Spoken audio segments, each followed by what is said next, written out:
Amaka was a strong woman, a single mother in Lagos. Her life was her tailoring shop. The small room buzzed with the sound of her machine. Bright Ankara fabrics lay in colorful piles. She cut, she sewed, she created beauty from cloth. This was her world, a world she built with her own hands. She had made many sacrifices, so many, all for her son, Chuka. He was her everything, her reason for breathing. Chuka was 16. His eyes were bright, full of questions. He was the sun in Amaka's sky, but a shadow lingered, the shadow of his father, a man he never knew. Amaka always changed the subject. Their small flat was filled with love, a fierce, protective love, but also with silence. The silence of unspoken names, unanswered questions. Chuka felt it. He knew it. Mom, who is my father? Their days followed a simple rhythm. Chuka went to school, Amaka went to her shop. In the evenings, they were together. Chuka would read his books, Amaka's needle would fly, stitching dreams into fabric, late into the night. They did not need many words. Their bond was deep, forged in the quiet space left by an absent father. A husband who was just a memory, a painful one. The questions were always there, hanging in the humid air, like the fine harmattan dust that covered everything. Chuka was growing taller. His curiosity grew with him. He saw his friends with their fathers, laughing, talking. He wondered about his own. Why don't we ever talk about Dad? Amaka saw the longing in his eyes. Her heart clenched. She had built strong walls around her heart, around Chuka, to keep the pain out, or so she believed. One Tuesday morning, the air was heavy, thick with unshed rain. The postman arrived. An unusual event. Usually only bills came, or perhaps a thin letter from Amaka's village. This envelope was different, stiff, brown, an official stamp. Amaka felt a cold dread creep up her spine, a bad feeling. Morning, ma'am. Got something for you. Her fingers fumbled with the paper. It felt cold to her touch. The return address was stark, Kirikiri Maximum Security Prison. Her breath hitched. Ajik. The name leapt out at her. A name she had tried to bury, under years of silence, under layers of pain. She thought it was gone, dead to her, but here it was. A ghost, reaching out from a past she never wanted to revisit, a past she ran from, every single day. The letter was short, formal. Ajik was dying. The prison doctor wrote it. He had little time left. He wanted to see Chuka, his son, the son whose face he had never truly seen, the son he had left behind. Amaka felt a surge of hot anger, then a cold, sharp fear. How could he? After all these years of silence, after all the suffering, he had no right. She would not tell Chuka. She decided this instantly. This man would not bring more sorrow. Not to her son. Not now. When Chuka was almost a man, she folded the letter. Her hands were shaking. She hid it, deep inside her old metal trunk, beneath her best wrappers and her faded wedding cloth. She would shield Chuka. That was her vow, her most sacred duty as a mother. Chuka was no longer a small boy. He was observant. He noticed the subtle shifts in his mother's mood, her sudden quietness, the way her gaze would slide away. Whenever he dared to ask about his father, he sensed a secret, a heavy thing, hidden carefully. Like a forbidden object, it lay between them, unseen but deeply felt. There's something she's not telling me. He knew she was hiding something important. So he searched. One afternoon, when Amaka was at the bustling Balogan market, he felt a pang of guilt, searching his mother's private things. It felt like a betrayal, but the urge to know was a burning fire, a thirst. He looked through her belongings, gently, with a strange reverence. He found the old trunk, locked, but the key was always in the small clay pot. It smelled of camphor and forgotten things, and there it was, tucked beneath a pile of old clothes, the brown envelope, the stark prison stamp, Ejik Okoro, his father's name. His heart hammered against his ribs. He pulled out the letter.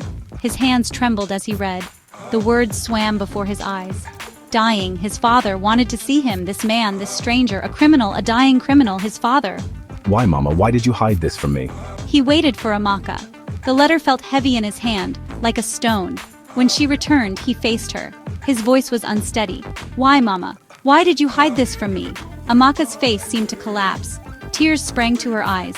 Not tears of sorrow, but of a fierce, cornered protectiveness. She tried to speak, to explain, to justify her actions, but Chuka heard only the echo of years of silence, the sting of a hidden truth. Chuka's mind was made up. He had to go. He needed to see this man, this Ejik, his father. even if he was a prisoner, even if he was at death's door. It was a missing part of his own story, a connection he had a right to explore. He needed to understand, for himself. I have to do this, Mom. Amaka pleaded with him, tears streaming down her face. Do not go, Chuka. He will only bring you pain, like he brought me. Amaka looked at her son. She saw the stubborn set of his jaw. It was Ejik's jaw, that same unyielding spirit. The thought pierced her heart. This journey would be difficult, for Chuka, and for her. She remembered Ejik, his easy laughter, his reckless charm, the betrayal that had ripped her life apart. She did not want her son to witness that, or be wounded by its shadow. But Chuka was his own person, not just an extension of her. He was on the cusp of manhood, seeking his own truths, his own identity. Perhaps she could not shield him forever. Perhaps she should not. The silence surrounding his father had been a heavy weight, for both of them, for too many years. Maybe this was a path he needed to walk, to find his own peace.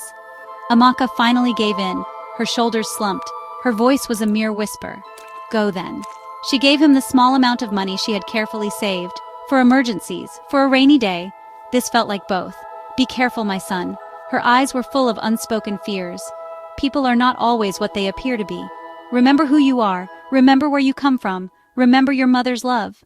The bus to Lagos was crowded, hot, the air thick with the smell of diesel and sweat. Chuka sat pressed against a dusty window. He watched the green landscape blur into towns, villages, each one a small world, full of lives, full of stories. He thought about his own story, the chapter that was about to begin. A knot of fear tightened in his stomach, mixed with a strange, hesitant excitement. Finding the prison was an ordeal. I had to ask for directions multiple times. People stared when I mentioned Kirikiri. Their eyes held suspicion or pity.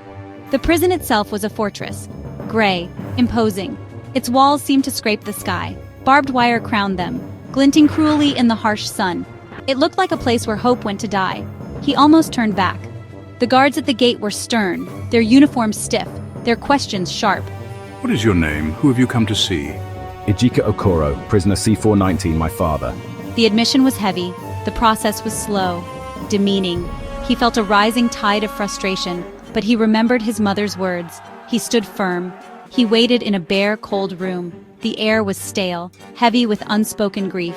Other visitors sat on hard benches. Their faces were masks of worry, of enduring sadness. I clutched the small worn book of Igbo proverbs I had brought. A last-minute thought. Did my father read? Did he remember our language? I wondered what this man, my father, would even look like. Would there be any resemblance? A guard barked his name. Chuka's legs felt like lead. He followed the guard through a series of clanging metal doors into the visiting area. A thick pane of glass separated him from the other side, with a grill made of steel. And then he saw him. A man, so thin, so frail. His skin had a grayish pallor. His eyes were large, sunken in a gaunt face. Could this be Ejik, my father? Ejik stared at him, a long, searching look. His eyes, though dull with illness, held a spark. Was it recognition, or was it a desperate hope? The name was a dry whisper, barely audible through the speaking slot. Chuka nodded, words failing him. The man before him was a mere shadow, a fragile relic, so different from the strong, perhaps dangerous man he had imagined, or feared. They began to talk. Or rather, Ejik talked. His voice was low, raspy. Each word seemed an effort. He spoke of his past, his foolish mistakes, the lure of easy money, the wrong company. He did not try to make excuses. He blamed only himself. I think about you every single day, of all the lost years. I am sorry, deeply sorry, for the pain I caused, for the absence. Chuka listened. He did not see a monster. He saw a broken man, a man drowning in regret, wasted by sickness. He saw a faint trace of the charm his mother had once spoken of, but it was buried deep, under layers of suffering and shame. Chuka asked his own questions about his father's life, about his mother. Ejik answered. His words were honest, painful, but true. Chuka returned home a different person. He was quieter. His young face held a new gravity. He told Amaka about the visit, about Ejik, about the sickness that consumed him, about his profound remorse. Amaka listened without expression. Her hands, however, betrayed her turmoil. They trembled slightly as she continued her sewing. The past was no longer a distant ghost. It was present, in her small living room, in her son's pensive eyes. The days passed. Chuka made more visits to Kirikiri. A fragile connection began to form between the dying father he had just met and the son who had searched for him. Ajik shared more, small, broken memories, fragments of a life Chuka was piecing together. He gave Chuka a small, intricately carved wooden bird, whittled from a piece of soap. It was his only precious possession, a token. Amaka observed her son. She saw him maturing before her eyes, but she also saw a new sadness in him. He was shouldering a heavy burden, the weight of his father's past, the knowledge of his father's approaching end. A sliver of guilt pricked Amaka's own conscience. Had she been wrong to keep them apart for so long? Had her bitterness denied Chuka something vital, something he needed? Then Ajik made a request through Chuka. He wanted to see Amaka, just once. Amaka's immediate response was a vehement no. The very thought of facing him again after all these years was unbearable. The wounds felt too fresh, the betrayal too deep. But Chuka's gaze was steady, pleading. For his father, for her, for a chance at some kind of peace before it was too late. Amaka found herself standing before the grim prison gates, the same gates Chuka had entered. She felt exposed, vulnerable. This place held the man who had shattered her youth, the man who had walked away from his own child. Her heart thudded against her ribs, a frantic rhythm of old anger and a new, unwelcome apprehension. She clutched her handbag tightly, her knuckles white. Seeing Ajik was a profound shock. He was so much smaller, so much weaker than she remembered. This was not the vibrant, reckless man who had once filled her world. This was a stranger, a dying man. He looked up as she entered. His eyes, hollowed by illness, found hers. They were filled with a sorrow so deep, it almost bridged the chasm of years between them. He breathed her name, a broken sound. He did not waste time. He asked for her forgiveness, for everything, for the dreams he had stolen, for the promises he had broken, for the years of hardship she had faced alone, raising their son, for abandoning her, for abandoning Chuka. Tears traced paths down his sallow cheeks. I do not deserve your forgiveness, I know that, but I have to ask. I need to ask, before my time runs out. Amaka looked at him, at this shell of a man.